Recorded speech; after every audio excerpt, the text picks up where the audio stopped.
Stephanie Wilson.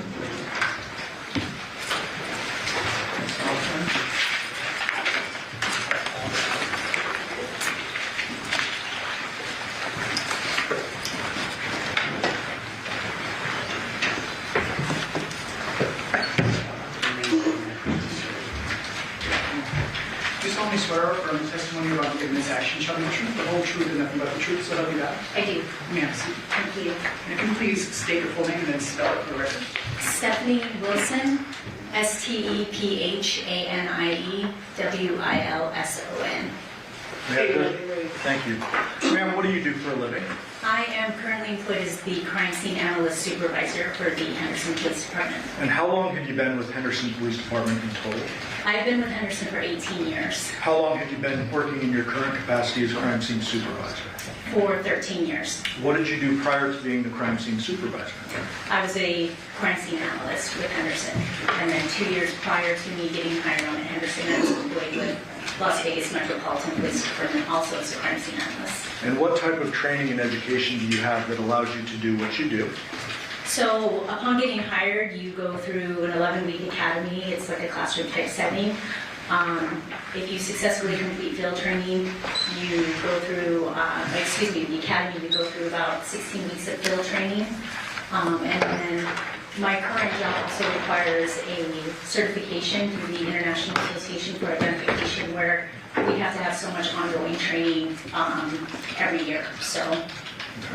I would presume Henderson Police Department responds to calls for service in Henderson. Correct. That's here within Clark County, Nevada. Correct. What types of calls for service have you responded to in your career generally? Everything ranging from property crimes all the way up to homicides, officer-involved shootings, everything across the board. Let's focus in on homicides. Describe for the ladies and gentlemen of the jury who may not be familiar with law enforcement. How is it that you get involved in a homicide scene? In my current capacity, I respond to all homicides. I'm the only crime scene supervisor for Henderson PD, so my job is to respond and to assist my folks and facilitate whatever they need in that capacity. If you could describe the general duties of a crime scene analyst, not necessarily yourself, but someone who's just a crime scene analyst. Sure. So we respond to the scene and we handle all aspects of the crime scene documentation, everything from taking photos to evidence collection to latent print processing, shooting reconstruction, bloodstain pattern analysis, anything and everything involving crime scene documentation. When you document a crime scene, I presume that is done under a particular report number, event number? Yes. And is that a unique identifying number that allows you to categorize everything from this particular scene or investigation is associated with this number? Yes. And then Henderson tracks their event number via a report writing system, and people can add to that and update reports. Is that Correct. fair? In this particular case, were you operating under event number 23-15229? Yes. If you could describe for the ladies and gentlemen how it is that you received this call for service. So on an incident like this, I will typically get notified by the detective sergeant. Usually the homicide sergeant or the homicide lieutenant will get the initial call from patrol, and then they will call me and let me know that we may have an incident, and we'll coordinate detectives as well as crime scene personnel responding to the scene. And is it your duty or your responsibility to assign your crime scene analyst to a particular call? Yes. And is that based on a rotation or a shift? How does that work? So my folks are assigned shifts, so they work shifts, and then once we get to the scene and determine what we have, we'll start assigning out responsibilities. And on August 7th of 2023, our date in question, do you remember how many crime scene analysts you were supervising at the time? 2 at the time. At that scene? At that scene, yes. Overall, how many in your team? 8. I have 8 total. Okay. And is it common for a homicide scene such as this to have 2 plus a supervisor? At least 2, if not more, and myself as well. Okay. Who are the other 2 that responded to this scene with you? So I had CSA Megan Bone and CSA Randy Newbold with me. And you mentioned dividing up duties. How do you go about doing that? It's usually based on a rotation at some level, workloads, but usually one person is assigned photographs and writing the report, and the other person is assigned evidence and diagramming. And you mentioned processing earlier, like latent print processing. Correct. Is that actually something you and your crime scene analysts do hands-on? Yes. Can you describe generally the process of latent print processing and then go into DNA processing? Sure. So latent print processing is really determined on the surface area that we're trying to process. It, depending on whatever you're trying to process, will determine what type of powders we use. There's multiple different types of powders or techniques we'll utilize, again, depending on that surface. But we will utilize these powders. We will photograph it if needs be, and then using tape, we'll collect the tape, and we'll collect it using the tape, put it on the latent print card. How about DNA processing? So DNA processing is, we'll get there, we'll do a visual inspection. If something looks like it could be blood, we'll photograph it first, and then we will perform a presumptive test to see if it is blood. There's a lot of things that look like blood that are maybe not blood, so we'll perform a presumptive test, and then if it is determined to be blood, we'll document it accordingly and collect a sample. Okay. So the instant case, you responded on August 7th of 2023. Yes. Did you respond to 2698 Paladura, Yes. obviously within your jurisdiction of Henderson? Correct. And do you remember around what time you responded? We arrived at the scene at roughly about 10 in the morning. When you responded to the scene, did you get a briefing from the folks who were already on scene? We did. From the patrol personnel on scene, we got a briefing. When you received the briefing, well, generally, what is the purpose of getting a briefing? It's just to get all the information we have up until that point. Usually it's just to get report numbers, names, dates of births, details of the calls for service, maybe what patrol or fire observed when they first got there, just kind of your basic preliminary information. Okay. Are there times in which you will receive a briefing and that will guide you in what to focus on, what is normal or abnormal in the scene, etc.? Yes. And so you're receiving this information in order to determine kind of how to approach the scene, is that Sure. correct? What was the briefing you received in this case?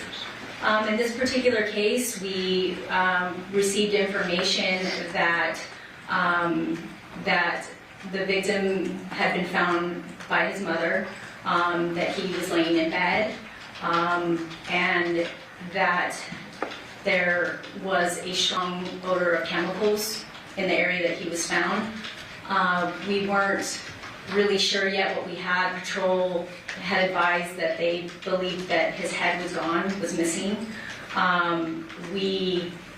That is such a rare occasion, or I guess circumstance for us, that we still were a little skeptical going into that. We weren't sure if we were dealing with, a gunshot wound or something like that that could explain that, I guess. So. Well, let me stop you. Just, Okay. Are there times in which you've responded to scenes where it may be reported in that way, the head is gone, but it's just severely damaged from a gunshot wound or something like that? Yes. Is that what you're referring to? Yes, that's what I'm referring to. A little skeptical. Yes. Didn't really think it was an actual decapitation. Correct. Okay. And so you received that information. Do you receive information related to how many people were at the home at the time the body was discovered? Yes, we were told that there were, the victim was in the scene, and then there were two other individuals that were in the scene. And were those two elderly Asian American folks? Yes. Did you see them when you arrived? Were they still there? We did. They had moved them outside of the house. They were sitting outside the front of the house. And after receiving your briefing, do you essentially go in and do what we refer to as a walkthrough? Yes. What does that mean for the jury? So we go in and we just do a brief walk around the scene and see what we have. We're not starting anything at that point. We're just assessing the scene and what's in the scene and what we need to be cognizant of, and it's just very brief. Okay. Once the walkthrough is done, and I presume a search warrant was authored and issued in the process of this. Yes. And pursuant to that search warrant, a judge authorized you all to go in and do your investigation. Correct. Once well, when the walkthrough is going on, are crime scene analysts documenting at that time? Not during the walkthrough. Okay, so it's the next step when they begin documentation? Right. We actually try to limit how many people go through the initial walkthrough because we want to try to minimize any type of contamination, Sure. if at all possible. So not everyone necessarily does the walkthrough, but yes, once the search warrant is signed and we're authorized to go in at that point, I send in one person, usually that person taking photos, and they go in by themselves so that we're minimizing any contamination, and they photograph the entire scene. And you bring up a good point. Is it common on homicide scenes for first responders to have gone into the scene before your arrival? Yes. And first responders could be patrol officers and or fire department paramedics, etc. That's what happens most of the time, yes. I would presume their goal is life-saving measures initially. Absolutely. Your goal is a little different. Once it's clear that life is not being saved, you're then trying to limit access. Correct. But you're certainly not going to limit someone going in to try to save somebody's life. Correct. Okay.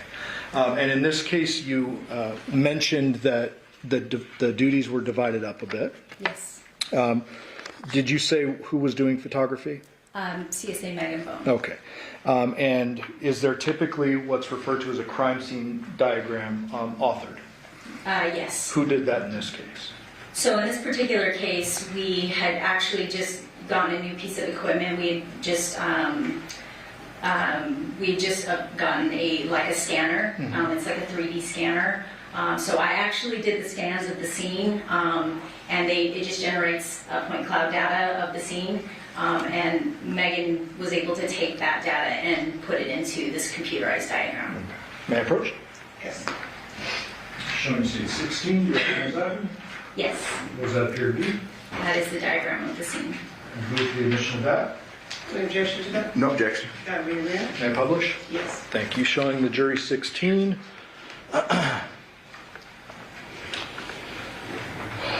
So this particular diagram, does this encompass kind of the lower levels of the home? Yes. Describe the home kind of generally how it was set up, including levels. So when you initially walk through the front door of the residence, I would consider that maybe a lower level. You walk in the front door into this formal living room. From there, there's like a couple of steps that lead up into that formal dining room and kitchen area. The dining room and kitchen area are all on essentially the same level. From there, on, I guess it would be the east side of that dining area, next to the kitchen, there is again another set of a couple stairs that lead back down into that living room where the decedent was found. So bottom left of the diagram, exhibit 16, is this the front door? Yes. And then you said you walk into the living room, Yes. and then there are a couple steps up to the formal dining room, Yes. and then a couple steps down to what we'll refer to as, the victim's room. Yes. And here it's listed as living room. It's kind of a converted room. Is that fair? Yes. Dining and formal dining room are on the same level, Yes. and then there's some stairs that go up to bedrooms upstairs. Correct. Okay. Based upon the scene and kind of how you're approaching it, I would presume that you searched the entire house.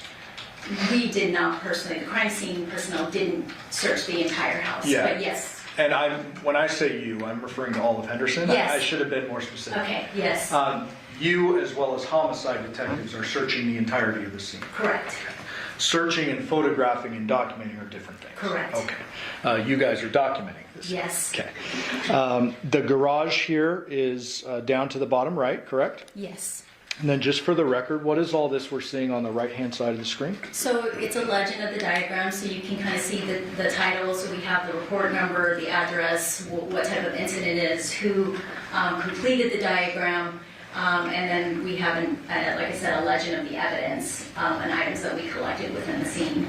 And then a scale, it's a rough scale, and approximate scale, and then an arrow showing directionality. Okay. Approximate scale, this is by foot? Yes, Okay. And then the evidence is listed as 1 ammonia bottle, 2 bleach bottle, 3 dog door insert, 4 documents. Fair? correct. Those numbers then correspond with these little yellow numbers inside the diagram? Yes, And that's attempting to depict those exactly where they're found. correct. And then obviously, we have the victim's body there on the bed. Is that Yes. correct? Yes. Prior to you coming into the courtroom, did you have an opportunity to look through exhibits 16 to 234? Yes, I You did. thumbed through all of those? I did. To save some time, you did it in the hallway? I did. And did all those appear to be fair and accurate depictions of the crime scene photos, or some of them that were taken at this scene? Yes. And I would move for the admission of 16 to 195 and then 208 through 234. No objection. No objection to those, okay. 16 to 195 and 208 to 234? Yes. Okay. Move You to publish. permission to post them all. Thank you. Showing you 17. What is this? So that is a gray card that is part of our standard procedure for my folks. When they photograph any crime scene, they begin with this photo card, if you will, which again tells us the date, the report number, who's taking the photos, and from a photographic standpoint, the color scale on the bottom could be important as well. Okay. And the photographed by, it says MB1678. What does MB stand for? Megan Bone, And 1678? that's her P number. P number is an individualized personnel number? Correct. Just another way of tracking evidence and such. Correct. Showing you states 18. Is this 2698 Paladura? Yes. Obviously located within a residential neighborhood. Yes. And describe kind of what we're seeing in this particular photograph. This is the front of the house. This is how it appeared when we arrived. The garage door was partially up like that. There was crime scene tape that had been placed by patrol officers. There was a cone in the driveway that had been put there by patrol officers. And during our initial briefing, we'd been told that they believed that they had located an area of blood. And so they had kind of identified that and marked that with a cone. And then you can see one of the individuals who lived in the house was sitting out front with one of the patrol officers. Anything of note about the garage? The garage door was found in that position, partially up. Okay. 19, is this just the address marker and a little sign that says guard dog on duty? Yes. 20, just for the record, that's the garage. Yes. And could you estimate, was that like 2 feet, 3 feet? Can you remember? Not exactly, but I would guess about 2 feet.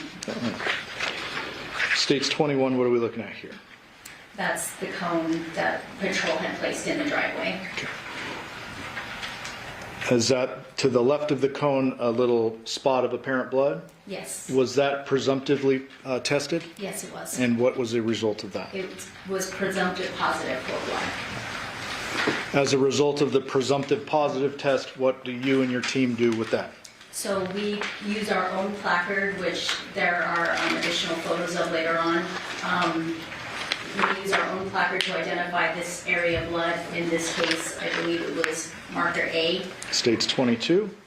And we re-photograph it again with our placard, and then we will collect a sample of it. Okay.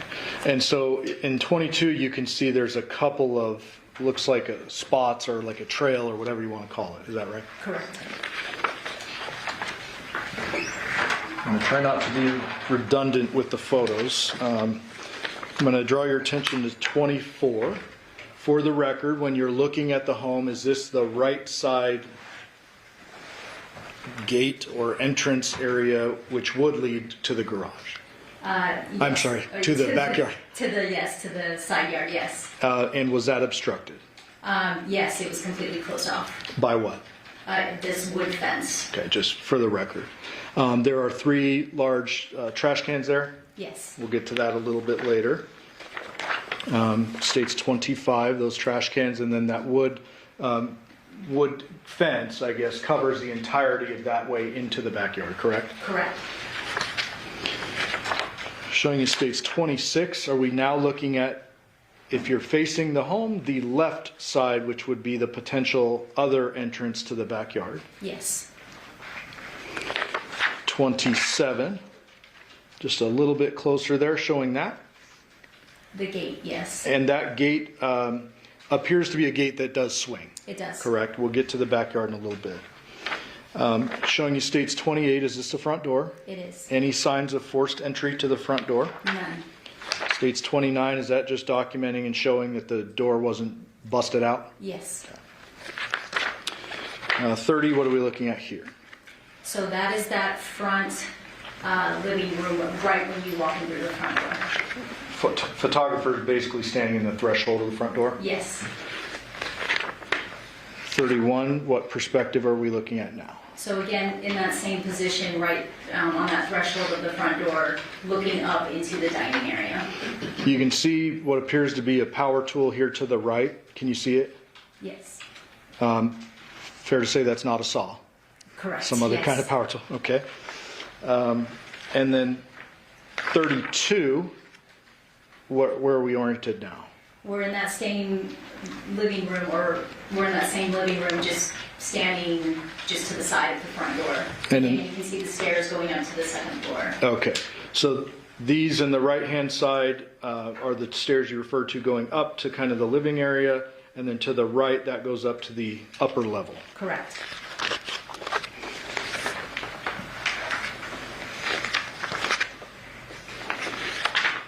States 34, have we now gone up one level? Yes. And do you remember what this is referred to in the The dining area. Okay. So these are overall photographs Yes. before anything is kind of moved and searched. Correct. Yes. 35, orient us please. Same in that dining area, but you can kind of see the entry going into the kitchen. 36, is this just showing the stairs that lead up to the, I guess it's the third floor, but the upper level? Yes. 37, what are we looking at here? That is a closet just inside that kitchen area. 38, That's an overall of the kitchen. 39, just a different angle of the kitchen. Yes. Was the kitchen searched and documented? Yes. 40, is that the kitchen? Yes.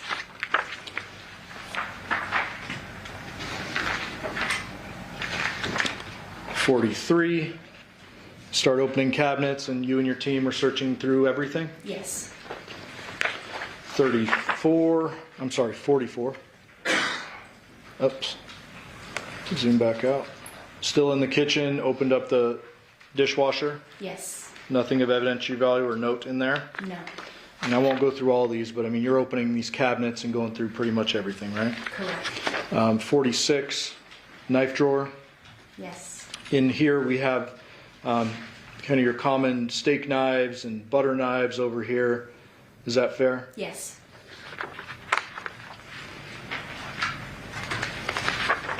48, another utensil drawer or a couple of utensil drawers. Yes.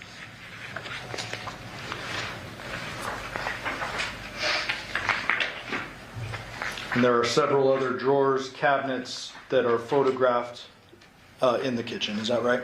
Yes. Anything that you found that had any apparent blood on it or anything of potential evidentiary value? Nothing. And you went into the 56, went into the fridge, documented everything. Fair? Yes.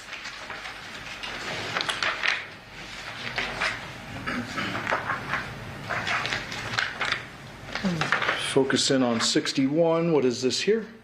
That is one of two trash cans that were located in that kitchen area. And that trash can was searched? Yes. Anything of potential evidentiary value? No. Random question for you. Did you find any engagement ring or any type of ring in the trash? No. In any trash can? No.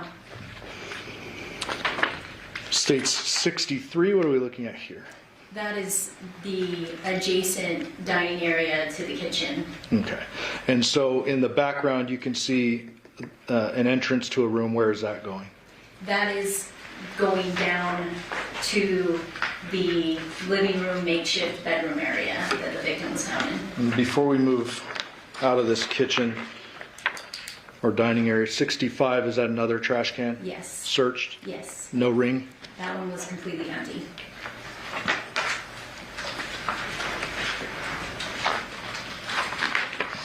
'67, what are we looking at here?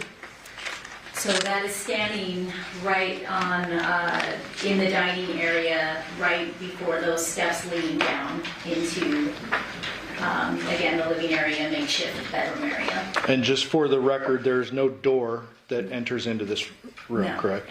There is what appears to be a flag and or a bed sheet that kind of doubles, I guess, as a door or block. Yes. 68. So this isn't a basic overall, we're starting to get into the overalls of that living area, again, bedroom, makeshift bedroom area. 69, same room, just different perspective. Yes, 70, same room, different perspective. yes, Now we're finally seeing the bed for the first time. yes, That's kind of tucked around the corner there, is that correct? that's correct. 71. So what does this hallway lead to here? So that hallway leads to a bathroom and the laundry room that connects to the garage. Okay. 72, different perspective, same room. Yes, 73, different perspective, same room. yes, 74, same room, yes. different perspective.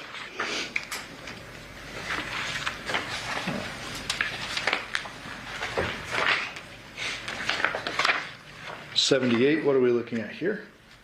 So along the south wall of that room was like fireplace area, and it had this shelving area on top of it.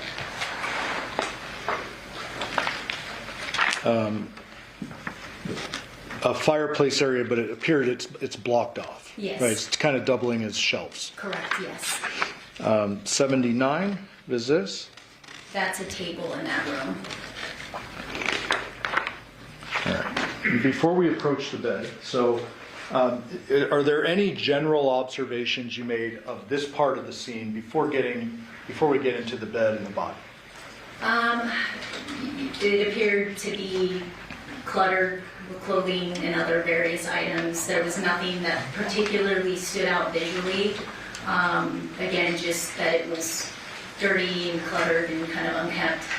And obviously no weapons or anything No. like that you found at this point. No. So states 80, we're kind of shifting over to the bed here. What are we looking at? A shoe, some socks, some random clothing items. One of those random clothing items is some black boxers. Yes, Okay. Then you got a shoe, some socks, and some wires, correct? correct. Showing it now states 81. Just please, for the record, orient us. So we're looking north at the bed. So that's the north wall. And that's the bed that's tucked away in that whole side of the room.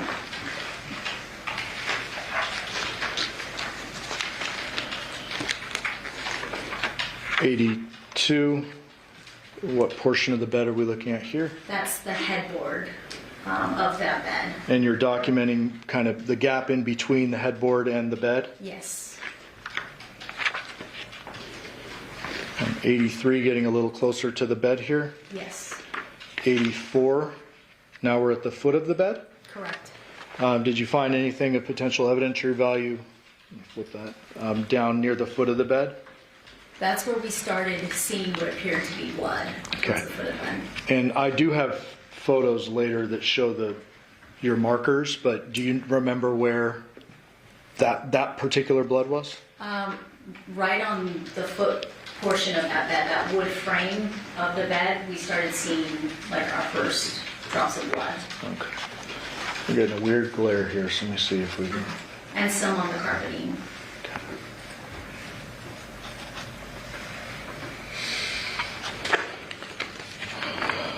84A. And for the record, that was within the stack 84A, but I don't think I mentioned that. I don't think you mentioned it. We moved the omission of the A as well. Okay. No objection. Okay. Thanks. So now we are, we're still on the other side of the bed. I apologize. I'm sure you do. 86. So what are we looking at here? So that's on the opposite side of the bed. Now we're at, standing on the opposite side of the bed, where you can see the top portion of the victim, and you have that small kind of area just between the bed and dresser, some other furniture items along that wall. For the record, the victim's his shoulders are kind of adjacent or parallel to the left side of the bed in this photo. Yes.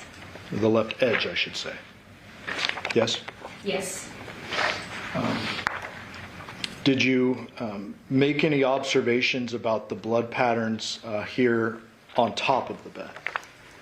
There were some what appeared to be deep saturation blood stains on that side of the bed. There is a glare, and I've been trying to fix it, but tell me if you need me to bring this photo up to you. Do you remember this particular stain, saturation, closest to the foot of the bed being more red in color? I don't remember that specifically. Okay. May I approach? Yes. I can see it in this photo, yes. Counsel, which exhibit's that? Sorry, 86. Thank you. And then down on the ground, did you make any observations? Yes, there was another area of what appeared to be just saturated blood right on the ground right below. 91, that shows it a little bit better. I'm going to try to zoom in.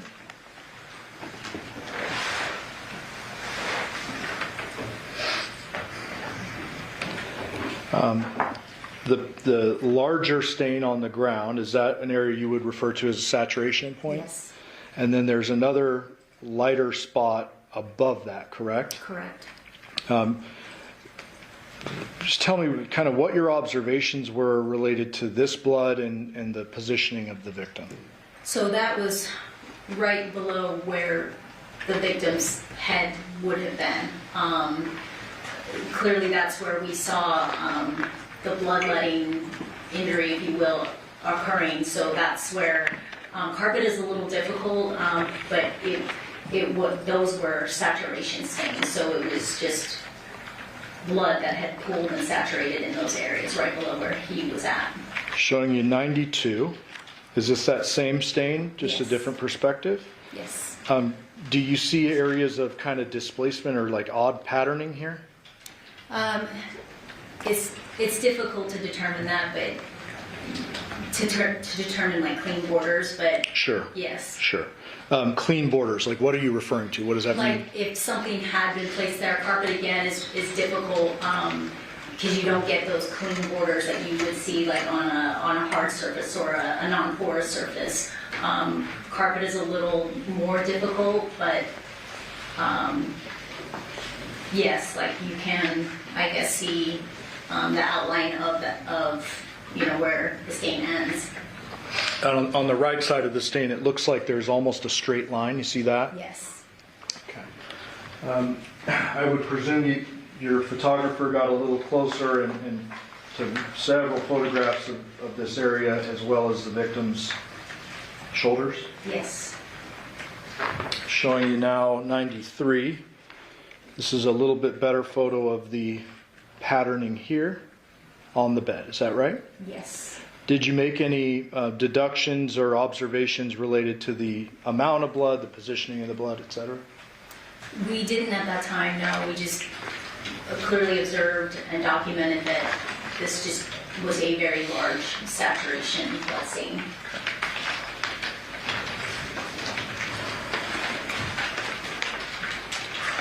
'98. This is a different perspective. Oops. What are we looking at here? So that is the upper portion of the victim, again, void of his head. And just for the record, is there a substantial amount of blood on top of a blue and white comforter? Yes. And then what is this item right here? That's a large pillow that was underneath the top portion of the victim's torso. States 101, different perspective of the area where his head should be, correct? Correct. Did you make any observations about the color, or, I guess, texture or anything about the blood? Yes, the blood appeared black, just dark, extremely dark, atypical of what we usually see. And I should have asked you earlier, did you smell anything while you were in the scene? It was overwhelmingly, the chemical smell was overwhelming, burning our eyes, burning our nostrils. It was overpowering, the chemical smell that was coming specifically from this area. That smell was present throughout this room, but the closer you got to this area of the victim, when you walked around the foot of the bed and came towards this area, it was overpowering. I'll show you one more. States 100. For the record, kind of the same perspective, but it shows a little bit of the pooling over here as well. Yes. And ma'am, did you make any general deductions related to where this person was decapitated? We felt like it was done right there. Why do you say that? I mean, there wasn't any signs of a struggle. There wasn't any signs that he had been moved. There wasn't, if anything, we hypothesized whether or not he'd been rolled from back to front, but that was the extent of the movement that we felt that he had gone through. That there was no movement outside of that. Okay, and so rolled from the spot that is pretty apparent down a little closer to the foot of the bed? Correct. Either rolled or, again, something that had blood on it had been placed there that caused that saturation stain. But as far as him himself, we didn't feel like there was any movement or very little movement. Now I have a personal question for you. How tall are you? 5'2". You are a petite woman, we can all see. Did it appear to you that his body was the size where someone like you could roll him over? Sure. Yeah. The documentation doesn't end here, correct? Correct. Eventually the sheets and stuff are kind of peeled off onion-like layers, right? Yes.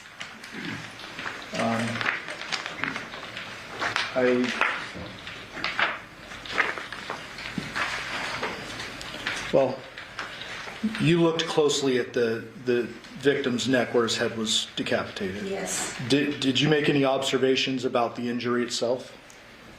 No, not about the injury itself, no. So I want to show you 104, and you mentioned the chemical smell earlier. Did you observe any injuries to the body that may have been consistent with some kind of burning of chemicals? Yes, he was covered in what appeared to be almost like blisters, or I guess burn or chemical burns throughout his body.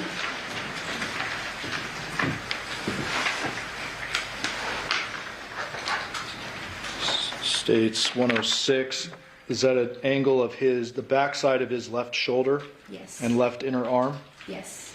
And are these some of the blistery kind of burn-like marks you're seeing? Yes. And many of those are documented closer. I won't Yes. go through all of them, but they're documented closer, correct? Yes. Moving away from the body now to 109, what are we looking at? That is looking down that short hallway leading towards, again, there's a hallway bathroom off to the right, and then you can see the laundry room and that door that leads out to the garage. 110.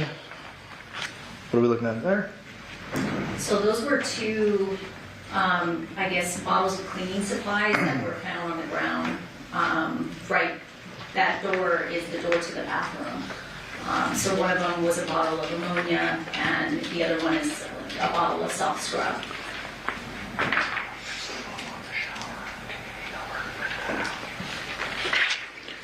States 111, where are we looking here? That's looking into the bathroom, that hallway bathroom. And that's all documented as well? Yes. States 112, what are we looking at here? That's a picture of the vanity in that bathroom. Including the sink and the toilet? Yes. And then we're trying to get a photo of the shower printed, but that's all looked at and documented. Yes. Did you observe any signs of blood in the bathroom area? No, we did not. Had you would have swabbed it and taken it, I presume? Yes. Going back for a moment,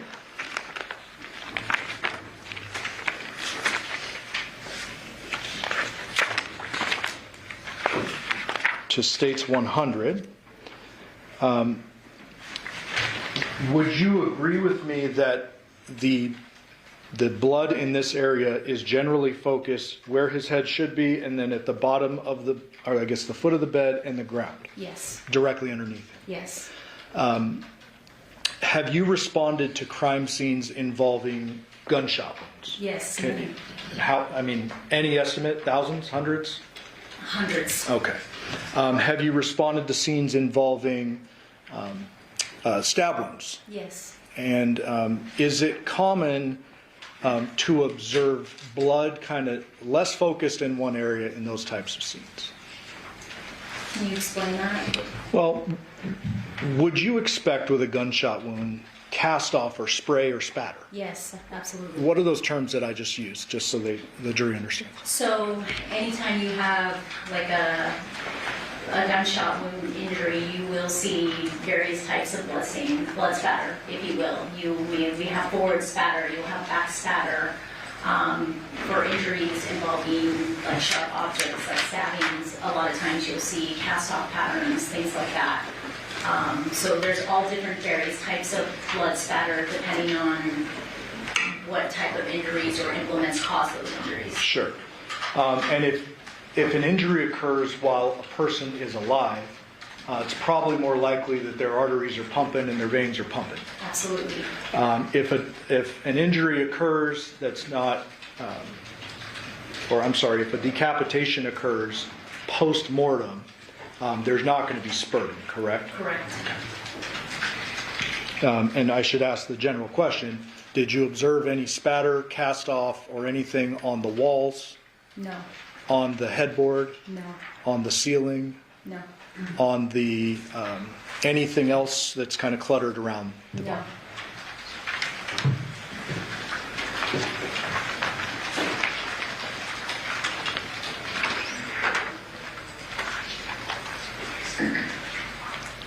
Anything of evidentiary value found in the washer and dryer? No. Other than the two chemical bottles on the ground, anything of evidentiary value found in that hallway or bathroom area? No.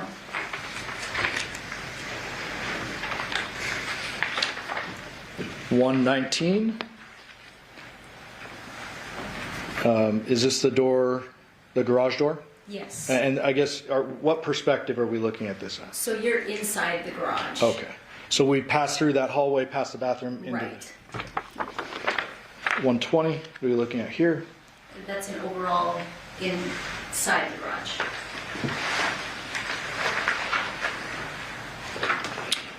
$121, different perspective, but kind of capturing the other angle. Yes. $122, also in the garage. Yes. Did you, and I should say all of you, HPD, Yes. did you turn this garage upside down as well? Yes. Was there any weapons found in this garage? No. Anything with apparent blood on it? No. And obvious question, did you find the victim's head anywhere in the garage? No. Going back to the bedroom for a minute, 123, is this the slider leading to the backyard? Yes. And 125, when you move the blinds back, what is this here? So that's a doggy door insert that goes inside of the sliding glass door, and it has that glass panel, and then at the very bottom And for the record, that doggy door is closed. Yes, And then this particular, the latch on the slider, was that open or closed? open. Open. Ultimately, did you and other crime scene analysts impound this dog door We did. cover? And those 2 chemical bottles? We did. Showing you 128. What are we looking at here? That's an overall of the backyard. 129. What are we looking at here? That's the side gate that we previously looked at inside of the house. I'm going to try to zoom in the best I can. This is not the gate where we saw the big wooden fence. No. So if you're looking at the house from the front, this would be the left gate. Yes. And in the back, obviously, the right gate. Could anyone access that gate from the front? Like, what are we looking at here? That is, it was like wood boards and everything, like on the ground, in front of the gate. Okay, and that gate, for the record, swings into the backyard, Yes. and that would be obstructing. Yes.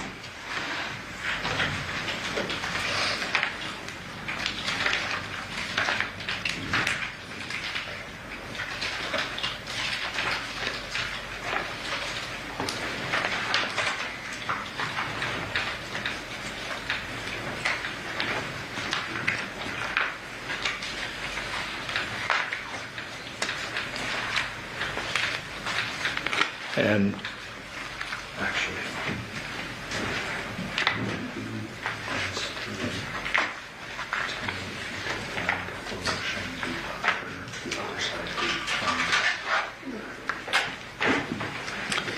we're come back to the backyard in a minute. I'm going to just try to make this more efficient. 1:30, you go upstairs. Yes. You and other crime scene personnel document all of that. Yes. 1:31. This is the upstairs area. Yep. Right at the top of the stairs. And just as an example, 132, you're opening cabinets, you're going through everything, correct? Correct. Without showing a bunch of photos,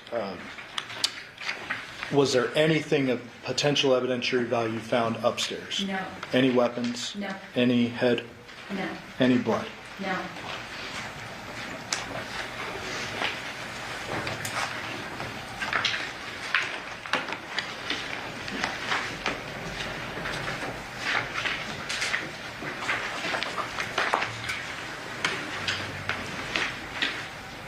Showing you 138. Is this one of the upstairs living area bedrooms? Yes. And can you see some, what appears to be some little girls' clothes and little stuffies up here? Yes. Well, that's what my kids call them, stuffies. Yes. 140. Some more kind of child's clothing or small clothing there. Yes. And this is all upstairs. Yes.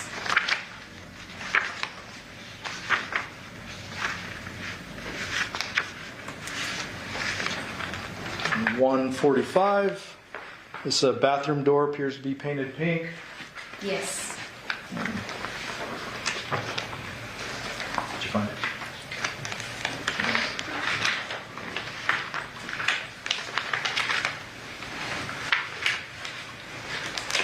All right. So very briefly, 153. We now have evidence placards next to the 2 chemical bottles, Yes. and those should correspond with our crime scene diagram. Yes. Evidence placard 1 states 155, the ammonia bottle. Yes. Was that processed in any way at the scene? Not at the scene, no. For the record, 156, that's just showing the other side of the bottle to see how much is left in there. Correct. I'd say maybe 1/3 full. Correct. And did I say, is that the ammonia bottle? Yes. Okay, and then 154, the other bottle appears to be soft scrub bleach. Yes. When you say not processed at the scene, what do you mean? So we collected it with the intent of bringing it back to the station to have our forensic evidence lab technician process it in the lab.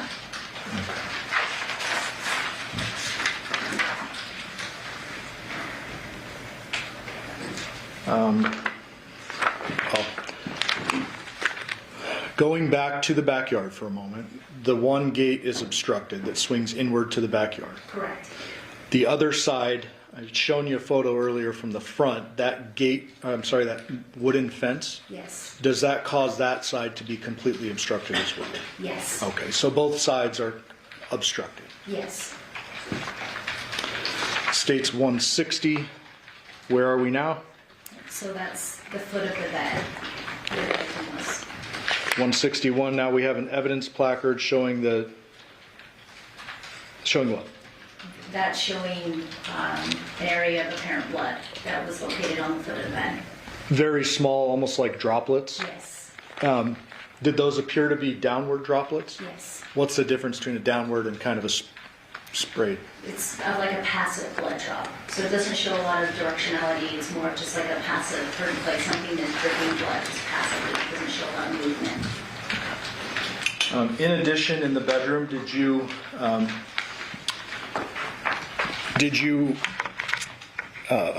and other crime scene analysts locate a bunch of writings, pink writing? Yes. Were those accessed and then ultimately photographed page by page? Yes. Did those shed light on your investigation? Yes. And generally, without saying what the letters say, why were they relevant to your investigation? It appeared to be handwritten notes regarding a child custody disagreement. Okay. I'd move for the admission of 196 to 207. We'd object as a hearsay if you want us to approach with it. Please. And we're gonna make this 2-minute argument, and I don't know that that's gonna be done in the next 20 minutes. So we're gonna stop for the day, and then we'll do this, and then we'll pick back up tomorrow. Can council approach briefly?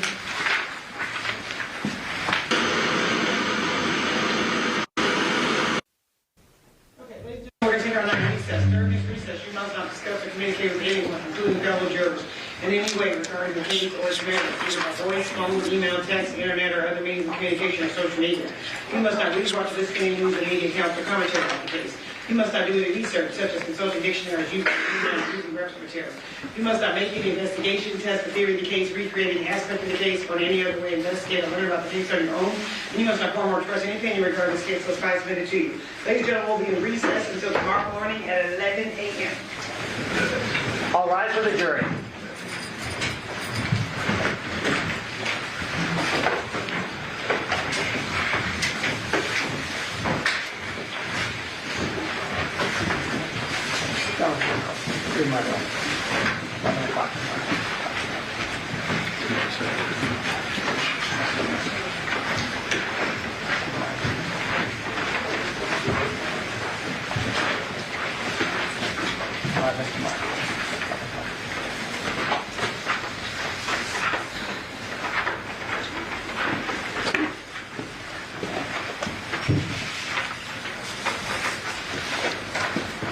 Please be seated. Ma'am, you are going to be excused for the remainder of the day. I just remind you that you are still under oath. You are not allowed to discuss your testimony with anyone.